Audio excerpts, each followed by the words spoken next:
குழா ஓடும்போது அதிலிருந்து நமக்கு தண்ணி வேஸ்ட்டாக போகும். இதுக்காக மறுபடியும் மோட்டரில் தண்ணி ஏறி அதிலிருந்து மறுபடியும் தண்ணி இதிலேருந்து வந்து இதில் வேஸ்டேஜ் ஆகிறதுனால நமக்கு நிறைய செலவாகும், தண்ணியும் வேஸ்ட் ஆகும். இதுக்காக கம்ப்ளீட் குழாவை சேஞ்ச் பண்ணி 1000 600 மினிமம் 600 தான் ஒரு குவாலிட்டியான குழா கிடைக்குது. அதை மாற்ற வேண்டிய அவசியம் கிடையாது. அதுக்குள்ளே ஸ்பிண்டில்னு சொல்லி ஒரு சின்ன வாட்டர் கண்ட்ரோலிங் டிவைஸ் இருக்கும். அதுதான் டோட்டல் குழாவோட மெயின் ஃபங்க்ஷனையே செய்யக்கூடியது. அதை ரீப்ளேஸ் பண்ணிட்டா நமக்கு 75 to 100 rupees இல்லை மேக்ஸிமம் 150 rupeesல அந்த குழாக்குள்ளே இருக்கிற அந்த மாடலை பொறுத்து கிடைக்கும். அதுக்கு முதல்ல என்ன செய்யணும்னா, இந்த இடத்துல ஸ்க்ரூ இருக்கும். நான் ஏற்கனவே இதை கைட்டி வச்சுருந்தேன், உங்களுக்கு காட்டி அப்புறம் இதை ஃபிக்ஸ் பண்ணுறதுக்காக நான் இதை கொண்டு வந்திருக்கேன். இந்த இடத்துல ஒரு கேப் ஒன்று இருக்கும். அந்த கேப்பை ரிமூவ் பண்ணிவிட்டு ஸ்க்ரூவை கழட்டினதுக்கப்புறம் அதில் இந்த குழாவோட மூடி இருக்கும்.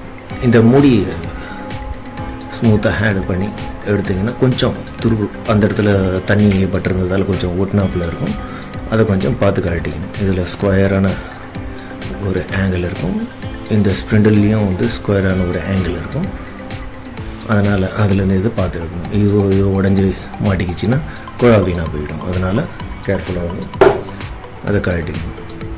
இதுக்கு முதல்ல டேங்க்கில் இருக்கிற வால்வை க்ளோஸ் பண்ணிவிட்டு அதுக்கப்புறமா வந்து இந்த இடத்துல செய்யும்போது தண்ணி வராது. இதுதான் அந்த ஸ்பிண்டில் இருக்குது. இதுக்கு அந்த கிளாம்பை போட்டு கழட்டணுன்னா இது கழட்டி வந்துடும். அது எப்படின்னு பார்ப்போம்.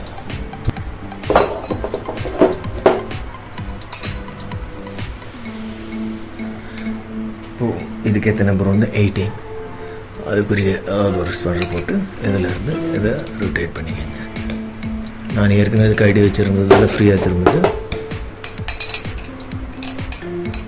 அதை இது பண்ணிங்கன்னா கழட்டி வந்துடும். இப்போது இதுதான் இதுக்குள்ளே இருக்கிற டிவைஸ். இது இப்படி நம்ம குழாவை திறக்கும்போது இது உள்ளே இழுக்கப்பட்டு இந்த ஹோலில் இருந்து வாட்டர் வெளியே வரும். இது வழியாக தண்ணி உள்ளே போகும். இது வழியாக எப்படி வெளியே வரும். இதுதான் அதை க்ளோஸ் பண்ணி அடைக்கக்கூடாது. இதை அப்படியே எடுத்துகிட்டு போய் காட்டணும்.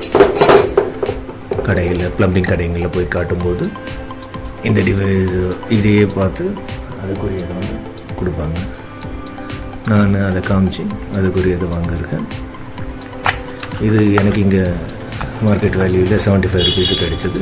முன்ன பின்ன வேல்யூஸ் வந்து ஊரை பொறுத்து, அவங்க கொடுக்குற குவாலிட்டியை பொறுத்து, டிமாண்டை பொறுத்து அதனோட காஸ்ட்டும் வந்து ஒரு 20-30 ரூபா வேரி ஆகும்.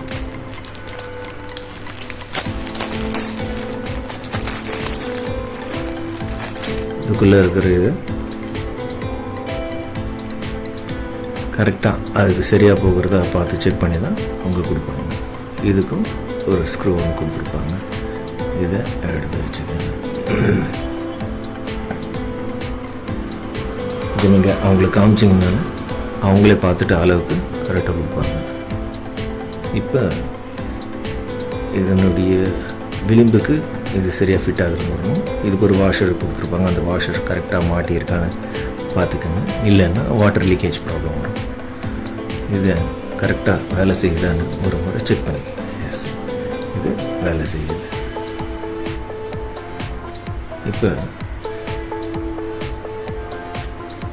இதை இதனுடைய பொசிஷனில் வச்சு ஒரு முறை ரிவர்ஸ் திருப்புங்க. அந்த த்ரெட்டு கரெக்டாக அதனுடைய பிளேஸில் உட்காரும்பொழுது உங்களாலே ஒரு சவுண்ட் ஃபீல் பண்ண முடியும். அப்போ நார்மல் த்ரெட்டிங்கை திருப்புங்க. அப்போ கரெக்டாக அதோட விளிம்பில் அது செட் ஆகும். இப்போ இது கரெக்டாக டைட் பண்ணிக்கோங்க.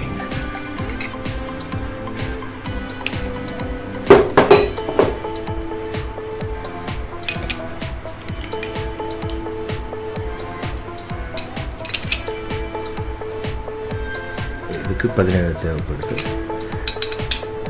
இப்படி டைட் பண்ணி அதனால் முடிஞ்ச வரைக்கும் இதுக்கு தேவையான அளவுக்கு கரெக்டாக அதை வந்து டைட் பண்ணிக்கோங்க. இந்த இடத்துல கரெக்டாக இதை அழுத்திக்கிச்சிங்கன்னா வாட்டர் லீக்கேஜ் இல்லாமல் இது டைட்டாக பிடிச்சிக்கலாம். இப்போ இது கரெக்டாக ஃபிட் ஆகிடுச்சு. அப்புறம் இதுக்கு மேலே இந்த குழா வந்து கரெக்டாக அந்த ஸ்கொயர் பொசிஷனில் வர மாதிரி அதை நிறுத்தி அழுத்திக்கங்க.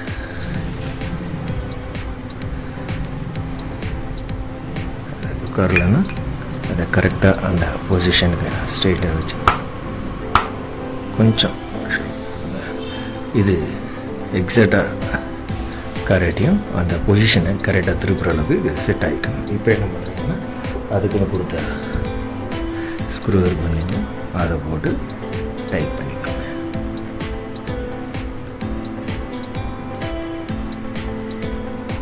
இது டைட் பண்ணிக்கோங்க.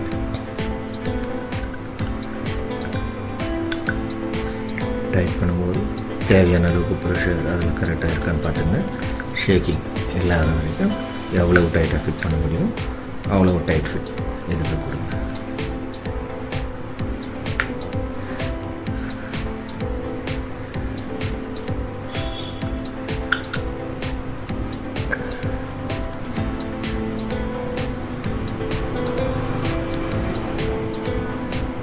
இப்போ இது ஆடலை.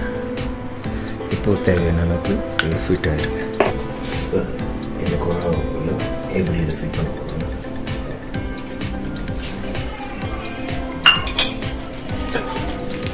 இதனுடைய நாசல் பாயிண்ட் இது.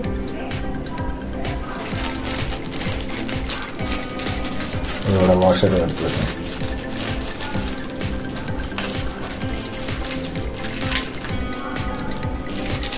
அதோடைய வாஷர் இதுக்கு கம்பல்சரி இருக்கிற மாதிரி பார்த்து கரெக்டாக ஃபிட் பண்ணி அதுக்கு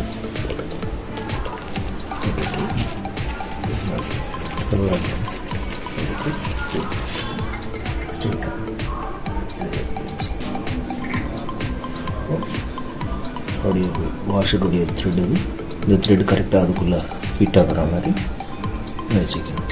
அதை முதல்ல ரிவர்ஸில் இருக்கணும். கரெக்டாக அதனோட கிளச் பண்ணுறோம்னா நான் திருப்பி முதல்ல இதை லூஸ் பண்ணிக்கணும். இதை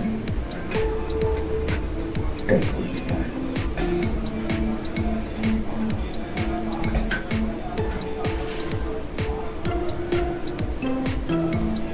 இன்னொரு கையை டெஃபினட்டாக சப்போர்ட் பிடிச்சி இல்லைன்னா இந்த இடத்துல கிராக்ஸ் உடைய சான்சஸ் இருக்குது. அதனால் அது வேண்டிய சப்போர்ட்டை நீங்கள் கொடுத்துக்கிட்டு இதை நீங்கள் திருப்பணும். அப்போ தான் அது டேமேஜ் ஆகாது. டைட் பண்ணியாச்சு. மேலே இருக்கிற ஸ்க்ரூ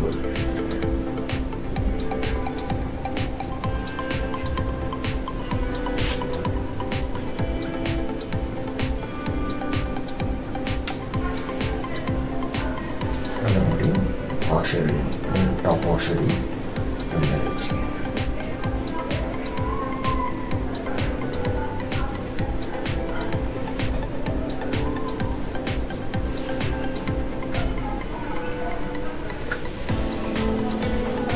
வச்சுக்கிட்டு